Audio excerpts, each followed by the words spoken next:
भूतिया अस्पताल शहर के बाहरी इलाके में एक पुराना, वीरान अस्पताल था, सिटी जनरल हॉस्पिटल।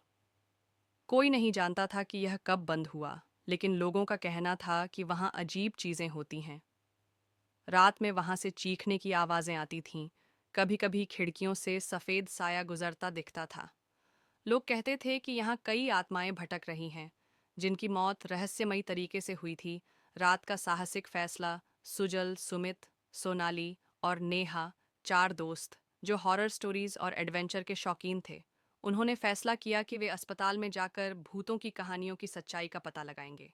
रात के 11 बजे चारों टॉर्च और कैमरा लेकर अस्पताल पहुंचे। अस्पताल की इमारत खंडहर हो चुकी थी, खिड़कियों के कांच टूटे हुए थे और दरवाजे जंग लगे थे। जैसे ही उन्होंने दरवाजा खोला, अंदर की ठंडी हवा ने उनकी रीढ़ में सिहरन पैदा कर दी। रहस्यमयी घटनाएं। जैसे ही वे अंदर पहुंचे, अंधेरे में से अचानक एक आवाज आई, कौन है वहां? चारों चौंक गए। उन्होंने इधर उधर देखा, लेकिन कोई नहीं था। सुमित ने कैमरा ऑन किया और चारों धीरे धीरे अंदर बढ़ने लगे।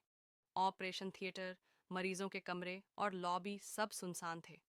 अचानक सोनाली चिल्ला उठी, मेरे कंधे पर किसी ने हाथ रखा। सबने तुरंत टॉर्च उस ओर घुमाई, लेकिन वहां कोई नहीं था। फिर अचानक कॉरिडोर में एक दरवाजा अपने आप बंद हो गया। टकराने की जोरदार आवाज आई और चारों घबरा गए।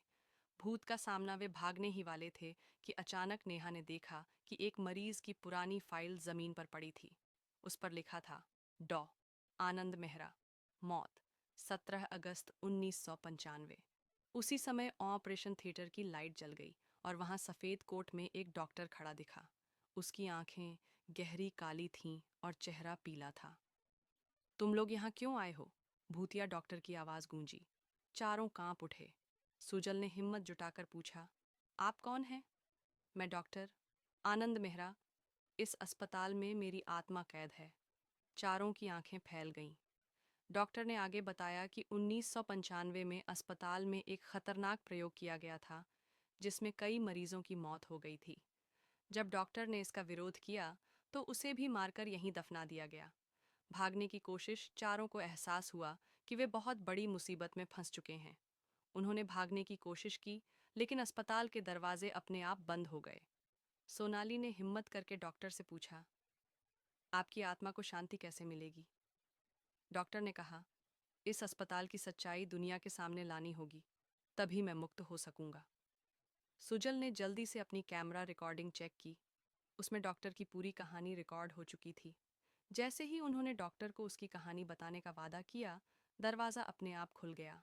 चारों भागते हुए बाहर निकले और अगले ही दिन उन्होंने यह कहानी सोशल मीडिया और न्यूज़ चैनलों पर साझा कर दी। कुछ दिनों बाद सरकार ने अस्पताल की सच्चाई की जांच की और उस जगह को पूरी तरह बंद कर दिया। अंतिम रहस्य, जब चारों दोस्त दोबारा अस्पताल के पास गए तो देखा कि अब वहां से कोई अजीब आवाज़ें नहीं आ रही थीं। लगता था कि डॉक्टर की आत्मा अब मुक्त हो गई थी। लेकिन जब सुजल ने अपने कैमरे की आखिरी फुटेज चेक की, तो एक आखिरी फ्रेम में डॉक्टर उन्हें देख रहा था और हल्के से मुस्कुरा रहा था। समाप्त।